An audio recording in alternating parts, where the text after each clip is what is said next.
subscribe to GSS for competition giveaways, free one-to-one lessons, and credits towards our vast catalogue of materials. Chapter 1, Part 2, The Strange Man's Arrival. She was shaking a little as she closed the door behind her. "My goodness," she whispered. She went straight to the kitchen and did not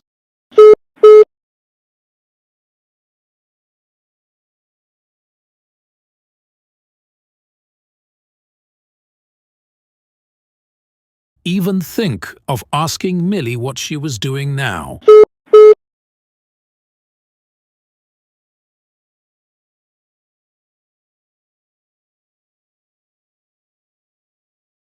The visitor sat and listened to her footsteps.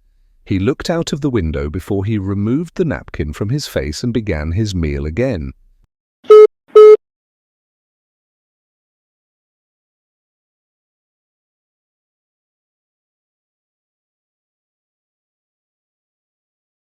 He took a mouthful, looked at the window, then rose and, taking a napkin in his hand, walked across the room and pulled down the blind.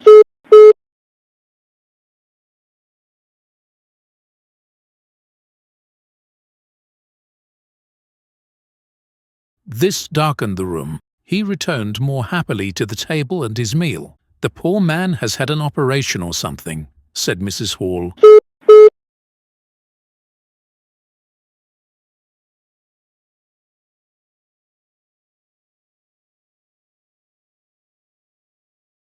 What a shock those bandages gave me.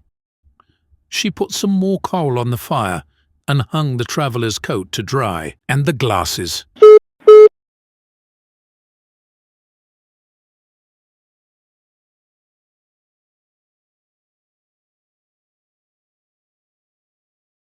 Why, he doesn't look human at all. And holding that napkin across his mouth all the time, talking through it.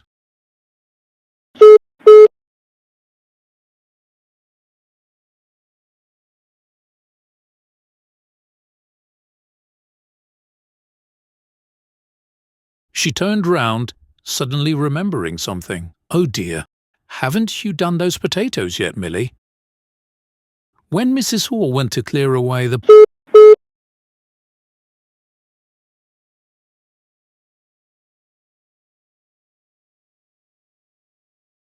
stranger's lunch, her idea that his mouth must also have been damaged in an accident was strengthened. For though he was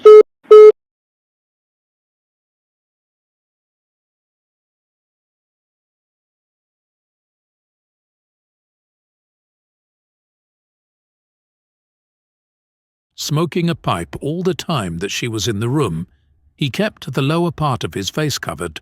He sat in the corner with his back to the window and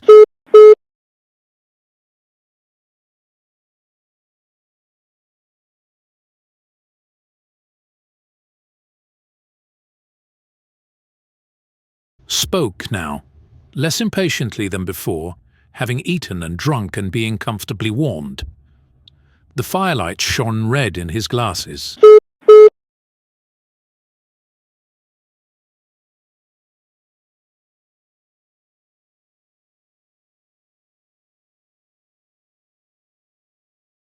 "I have some boxes," he said, "at Bramblehurst Station.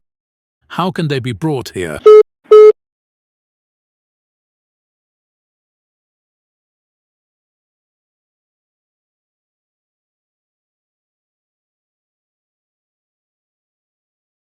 Mrs. Hall answered the question and said, "It's a steep road by the hill, sir.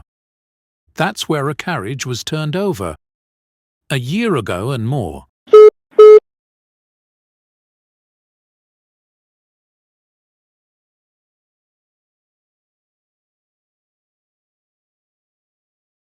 "The gentleman was killed." "Accidents, sir. Happen in a moment, don't they, sir?" "They do."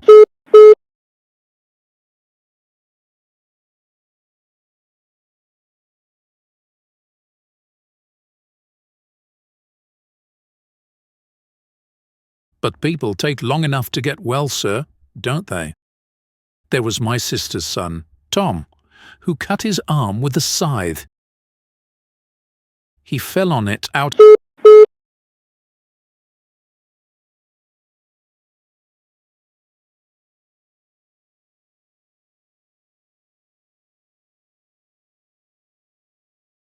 on the fields.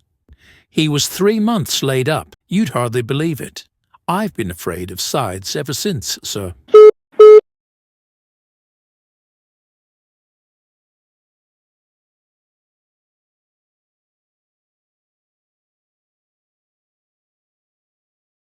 I can quite understand that, said the visitor. We were afraid that he'd have to have an operation. It was so bad, sir. The visitor laughed suddenly. Was he?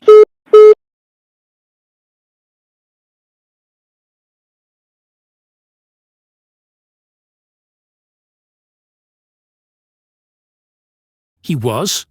And it wasn't funny for those that had to nurse him as I did, my sister being so busy with the little ones. There were bandages to do.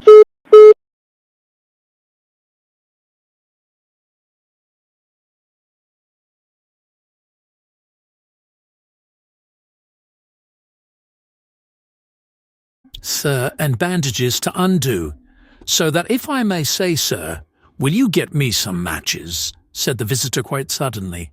My pipe is out. Mrs. Hall stopped.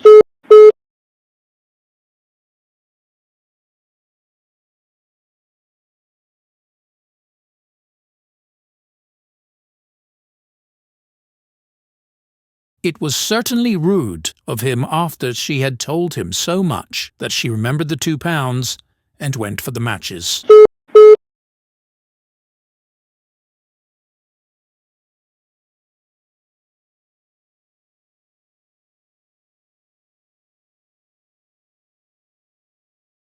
Thanks, he said shortly, as she put them down and turned his back upon her and looked out of the window again.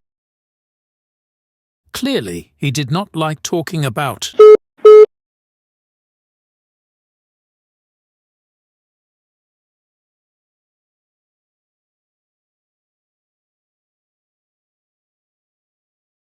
Bandages.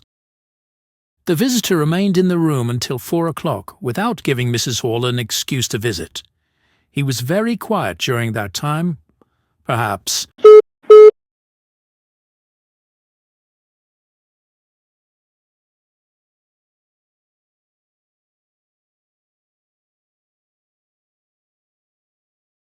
He sat in the growing darkness, smoking by the firelight.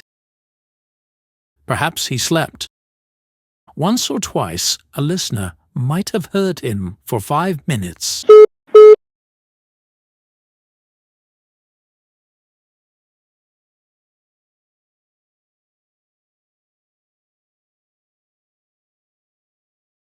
He could be heard walking up and down the room. He seemed to be talking to himself. Then he sat again in the armchair.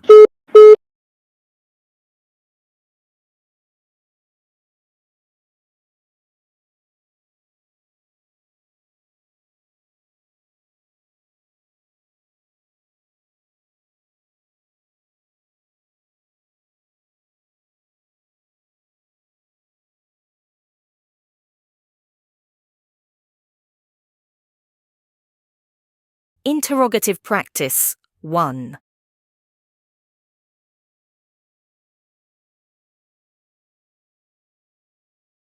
Basic question 4. Present simple example. Auxiliary, do. Subject, your family. Verb, live. Complement, near here.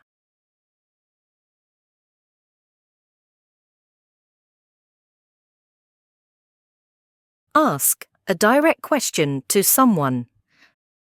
Planning to stay in the village of Ipping for work.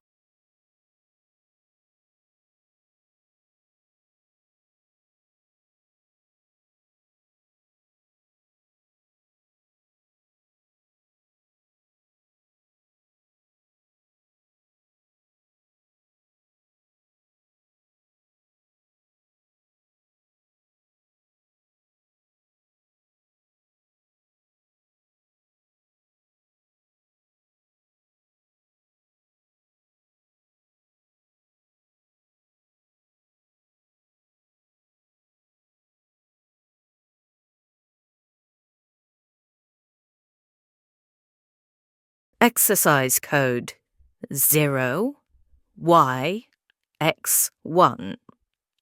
0YX1.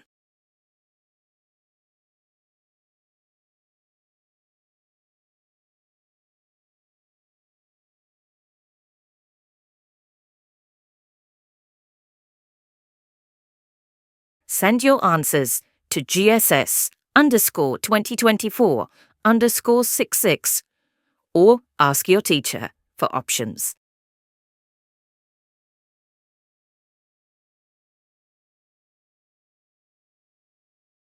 Interrogative practice 2.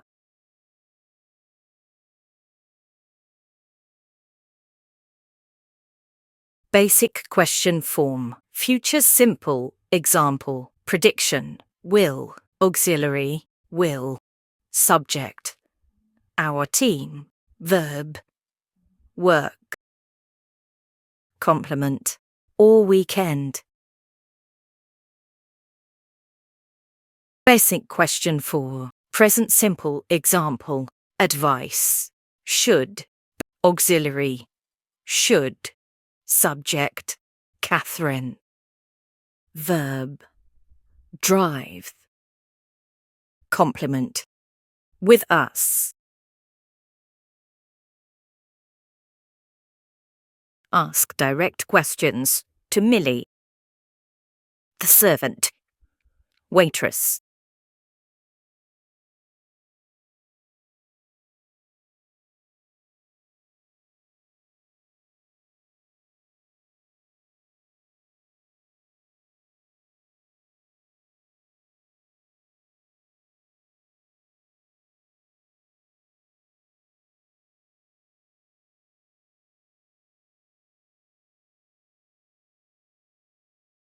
Exercise code 0ZX1 0ZX1.